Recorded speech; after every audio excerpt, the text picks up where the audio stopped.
태양이 두 개인 쌍성계에서 사는 행성의 삶은 어떨까요? 더 나을 수도 있을까요? 아니면 지구가 정말 최고인 걸까요? 은하계에서 생명이 살 만한 곳을 찾는다면 우리는 편안한 환경을 기대합니다. 하지만 별들은 가끔 우리를 험난한 여정으로 데려가기도 하죠. 지난 10년간 과학자들은 은하를 가로지르는 신비로운 천체들을 관찰했습니다. 은하를 가로지르는 별들, 초고속 항성입니다. 크기는 태양과 비슷하고 질량은 10에 30승 킬로그램에 육박합니다. 그런 크기의 거대한 천체가 초당 620m로 총알보다 빠르게 날아가고 있습니다. 이 초고속 항성들은 쌍성계로 일생을 시작하지만 그들을 찢어놓는 것으로 비로소 탄생합니다. 쌍성계를 찢기 위해선 엄청난 중력이 필요합니다. 우리가 아는 가장 강력한 중력권은 뭘까요? 우리 은하 중심의 블랙홀, 사수자리 에이스타겠죠. 초대 질량 블랙홀로 태양의 400만 배의 질량을 가지고 있습니다. 쌍성계가 너무 가까이 다가가면 블랙홀의 엄청난 중력이 그들을 잡아당기죠. 하지만 블랙홀에 더 가까운 별이 훨씬 강한 힘을 받으며 쌍성계가 찢어집니다. 올림픽 해머 던지기를 생각해보세요. 해머가 쌍성계의 한 별이고 선수가 다른 별이에요.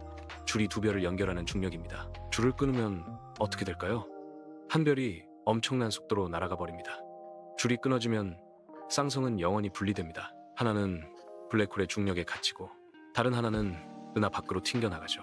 말 그대로 별똥별이 되는 겁니다. 하지만 그 별이 혼자가 아닐 수도 있어요. 행성이 별의 중력으로 묶여있고 별이 방출될 때 조건이 맞다면 그 행성도 함께 날아갈 수 있습니다. 별이 가는 곳에 행성도 따라가게 되는 거죠. 초고속 항성 주변에 행성에 살고 있다면 어떨까요? 시인과 과학자들이 부러워할 만한 상상할 수 있는 가장 숨막히는 광경을 보게 될 거예요. 은하 중심에서 시작해서 초대질량 블랙홀의 아름다운 모습을 보죠. 세대가 지나고 또 지나면서 새로운 전망을 맞이합니다. 끝에 가면 무엇이 보일까요? 은하수, 전체, 모든 것. 당신이 우주로 튕겨나가면서 은하가 멀어지고 어디로 가는지는 아무도 모릅니다. 초고속 행성은 우주가 소설보다 더 기이하다는 걸 보여줍니다.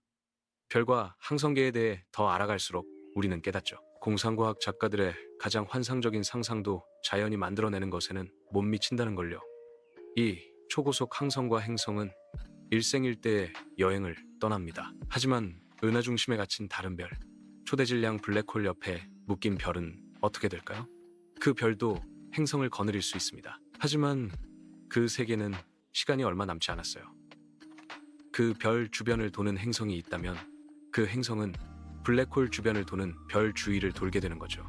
오래가지 못할 겁니다. 보통 작은 녀석들은 튕겨나갑니다. 그래서 초고속 떠돌이 행성, 별 없이 은하를 빠르게 빠져나가는 행성들이 있을 가능성이 높아요. 하지만 이런 여행은 하고 싶지 않을 거예요. 이 세계는 영원히 혼자 우주의 공허를 떠도는 운명이니까요. 이 외톨이 행성의 가장 큰 문제는 더 이상 별에 묶여있지 않다는 거예요.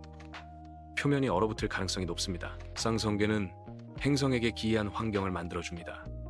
은하의 짜릿한 전망을 볼 수도 있고 아니면 얼음 황무지에서 얼어 죽을 수도 있죠. 하지만 천문학자들은 별들이 찢어지지 않고 오히려 함께 모이는 기이한 시스템을 발견하고 있습니다. 우리 은하에 곧 다가올 우주적 사건이에요. 생명이 우주를 정복하려면 먼저 시작해야 합니다.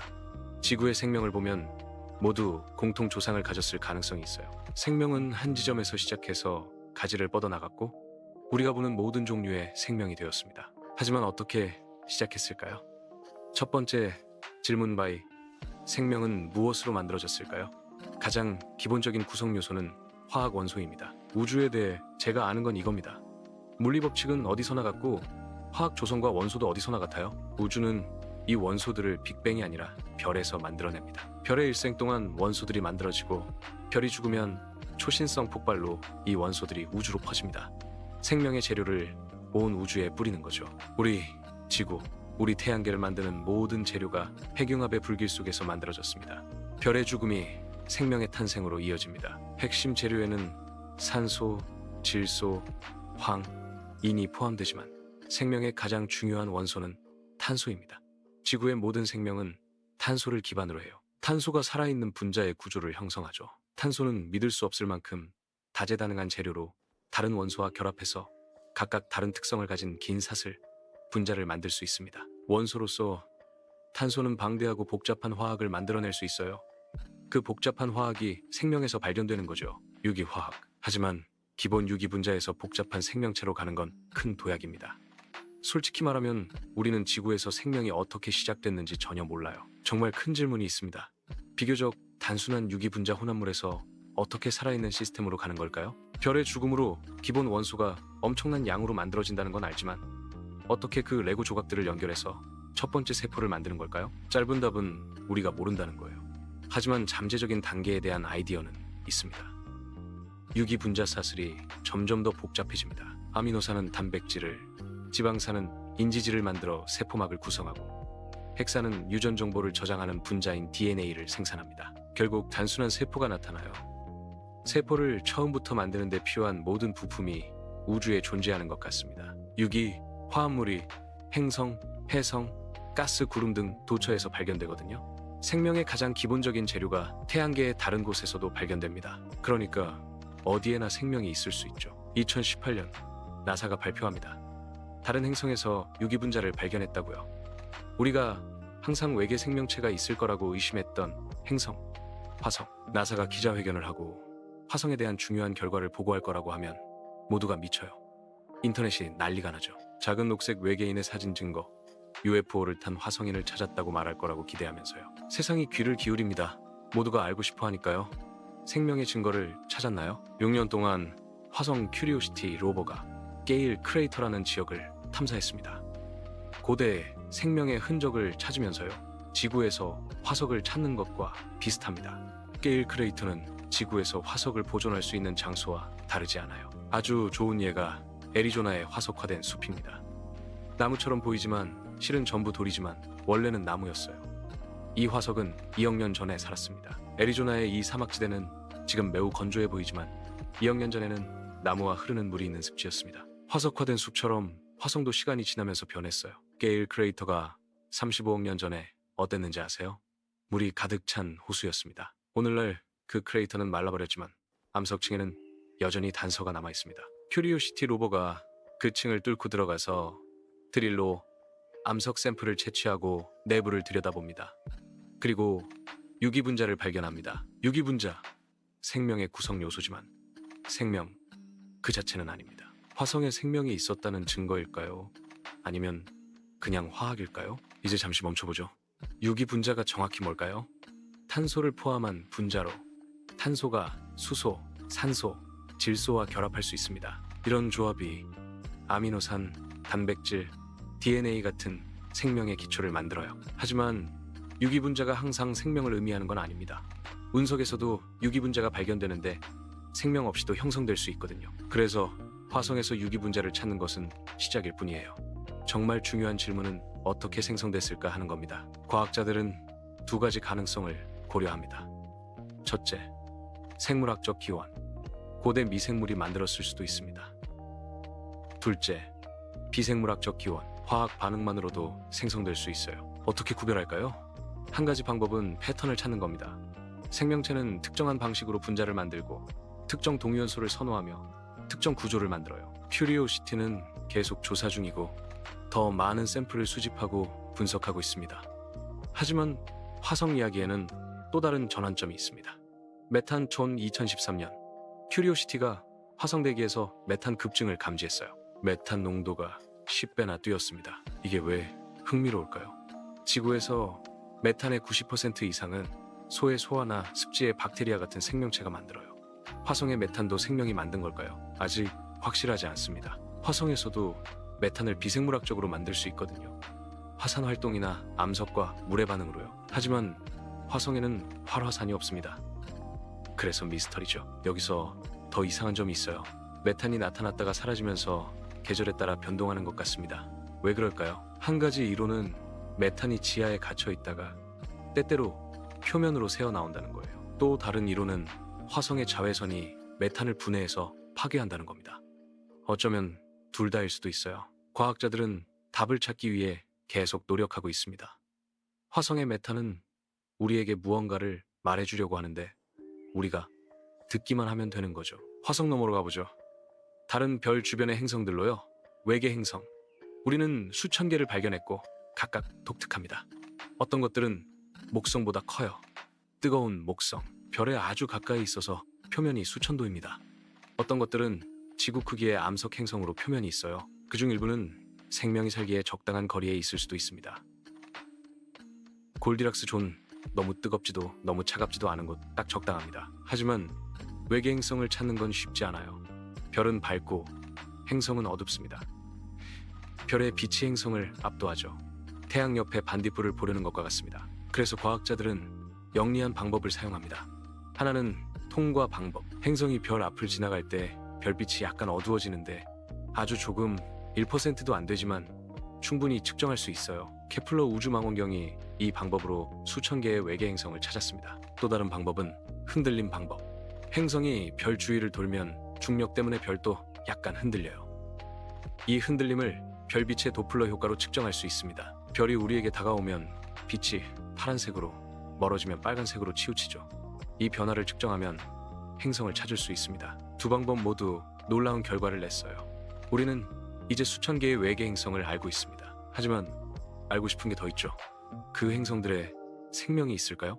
생명을 찾으려면 대기를 봐야 합니다. 행성이 별 앞을 지날 때 별빛이 대기를 통과하는데 대기의 화학물질이 특정 파장을 흡수합니다.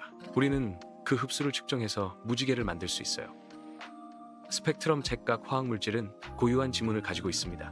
물, 메탄, 산소가 각각 다른 파장을 흡수하죠. 이 지문들을 찾으면 대기의 조성을 알 수 있습니다. 하지만 이게 왜 생명과 관련이 있을까요? 지구를 생각해보세요. 우리 대기는 독특합니다. 산소가 21%. 이건 이상해요. 산소는 매우 반응성이 높아서 암석과 결합하고 금속을 녹슬게 합니다. 그런데 왜 우리 대기에는 산소가 그렇게 많을까요? 생명 때문입니다. 식물과 조류가 광합성을 하면서 이산화탄소를 흡수하고 산소를 내보내죠. 생명이 없다면 지구의 산소는 오래전에 사라졌을 겁니다. 그래서 외계 행성의 대기에서 산소를 찾는다면 생명의 신호일 수 있어요. 메탄과 산소를 함께 찾는 것도 중요합니다. 메탄은 산소와 반응해서 빠르게 파괴되는데 둘 다 대기에 있다면 무언가가 계속 보충하고 있다는 뜻입니다. 지구에서는 생명이 그 역할을 해요. 외계 행성에서도 마찬가지일까요? 이게 바로 우리가 찾고 있는 바이오 시그니처. 생명의 서명. 제임스 웹 우주망원경이 외계 행성의 대기를 연구하면서 이 일을 하고 있습니다. 아직 확실한 생명의 신호는 찾지 못했지만 계속 찾고 있죠. 이제 다른 종류의 별로 가봅시다. 적세계성. 이 별들은 태양보다 작고 차갑지만 은하에서 가장 흔한 별입니다. 별의 4분의 3이 적세계성이죠. 이게 왜 중요할까요? 적세계성은 엄청나게 오래 삽니다. 수조년 태양은 100억 년 정도 살 거지만 적세계성은 훨씬 더 오래 살죠. 그만큼 생명이 진화할 시간이 더 많다는 뜻입니다. 하지만 적세계성 주변의 행성은 이상해요. 별이 작고 어두우니까 행성이 아주 가까이 있어야 따뜻합니다. 그렇게 가까우면 무슨 일이 일어날까요? 조석 고정. 달이 지구에 조석 고정된 것처럼 달의 한쪽 면만 지구를 향하고 반대쪽은 절대 안 보이죠. 적세계성 주변의 행성도 마찬가지입니다. 한쪽 면은 항상 낮이고 다른 쪽은 항상 밤. 이 행성에 착륙한다면 어디에 있느냐에 따라 아주 다른 걸 보게 될 거예요. 별 바로 아래에 있다면 위를 올려다보면 별이 정확히 머리 위에 있습니다. 절대 뜨지도 지지도 움직이지도 않아요. 별이 거기 있을 뿐. 행성 반대편에 있다면 항상 밤이고 하늘을 올려다봐도 별은 보이지 않습니다. 2016년 천문학자들이 지구와 비슷할 수 있는 행성을 발견했습니다. 태양에서 가장 가까운 이웃 별 주위를 도는 행성 프록시마 센타우리, 프록시마 B라고 불리는 이 행성은 별에 충분히 가까워서 지구처럼 바다를 가질 수 있죠. 하지만 과학자들은 조석 고정되었을 거라고 의심합니다. 결과는 어떨까요? 프록시마 B는 거대한 눈알처럼 별을 응시하고 있을지도 몰라요. 밤 쪽은 어둡고 얼어붙은 황무지이고 낮 쪽은 태양에 그을린 사막입니다. 하지만 두 곳 사이에 희망이 있어요. 영원한 황혼 속에 있는 좁고 긴 땅이 행성을 리본처럼 감싸고 있습니다. 과학자들은 이 음산한 황혼지대를 상상합니다. 어두운 빙하가 녹아서 거대한 석호를 채우는 곳. 지구의 빙하가 여름에 하는 것처럼요. 액체물과 타오르는 태양으로부터의 에너지. 이게 바로 우리가 생명을 찾을 만한 곳입니다. 태양에 가장 가까운 이웃을 도는 행성의 희망의 고리. 프록시마 B에 정말 외계 문명이 있을까요? 가보기 전까지는 판단을 보류해야 해요. 하지만 적세계성은 수조 년 동안 타고 다른 별들보다 3대 1로 많습니다. 고급 외계 문명이 정말로 존재한다면 적세계성의 행성들이 그들을 찾기에 이상적인 장소일 수 있어요. 적세계성 중 하나를 도는 행성에 앉아 있다고 상상해 보세요. 지금부터 1조 년 후에도 여전히 여기 앉아 있을 수 있습니다. 우리는 적세계성이 죽는 걸 본 적이 없거든요. 만약 그게 사실이라면 생명이 시작될 시간이 충분해요. 미생물뿐만 아니라 더 복잡한 생명체, 한 걸음 더 나아가면 지적 생명체도 있을 수 있습니다. 작은 별조차도 잠재적으로 거주 가능한 암석 행성을 가질 수 있다는 게 놀랍습니다.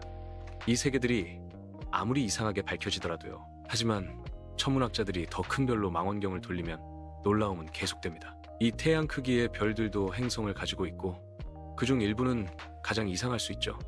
빛을 먹는 것처럼 보일 정도로 검은 가스 행성을 상상해 보세요. 외계 천문학자가 우리 태양계에 대한 보고서를 작성한다면 놀라운 관찰을 할 수도 있습니다. 태양을 도는 8개 행성 중에서 하나가 아니라 둘이 생명에 적합하다고 쉽게 결론을 내릴 수 있을 거예요.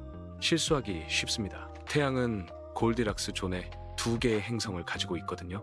지구와 화성 두 행성 모두 액체물이 고일 만큼 표면이 따뜻합니다. 하지만 지구는 따뜻한 액체 바다로 축복받은 반면 화성은 건조하고 죽었어요. 이 두 행성의 결정적인 차이 하나가 진정으로 거주 가능한 외계 행성을 찾는 열쇠일 수 있습니다.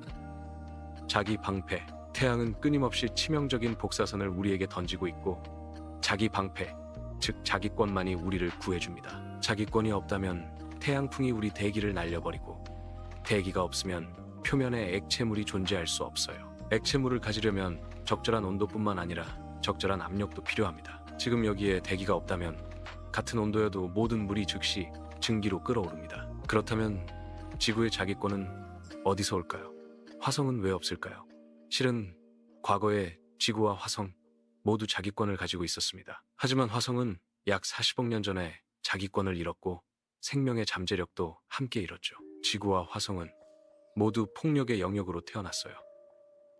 소행성이 표면에 부딪혀 암석과 금속을 녹인 덩어리로 만들었죠. 식기 시작하면서 표면에 단단한 지각이 형성됐고 아래에 녹은 금속은 행성이 도는 동안 휘저어지면서 자기장을 유도했습니다. 행성 표면 훨씬 위로 올라가는 자기장을요. 동시에 활화산이 각 행성 주변 공간으로 가스를 펌핑했고 새로 형성된 자기장으로 보호받으면서 이 가스들이 두꺼운 대기로 쌓였습니다. 표면에 액체물이 흐를 수 있는 기압을 만들었죠. 1억 년 넘게 화성과 지구는 따뜻하고 젖은 낙원으로 생명이 시작되기에 완벽했습니다. 그러다 갑자기 화성의 자기 보호막이 사라졌어요. 태양풍이 대기를 우주로 날려버리고 바다는 끓어 없어졌죠. 오늘날 우리가 보는 건조하고 불모의 붉은 암석만 남았습니다. 화성의 근본적인 문제는 지구보다 작다는 겁니다. 작기 때문에 내부액이 쉽고 굳어졌죠. 단단한 금속이 되면 더 이상 자기장이 없습니다. 자기장이 본질적으로 꺼지는 거죠.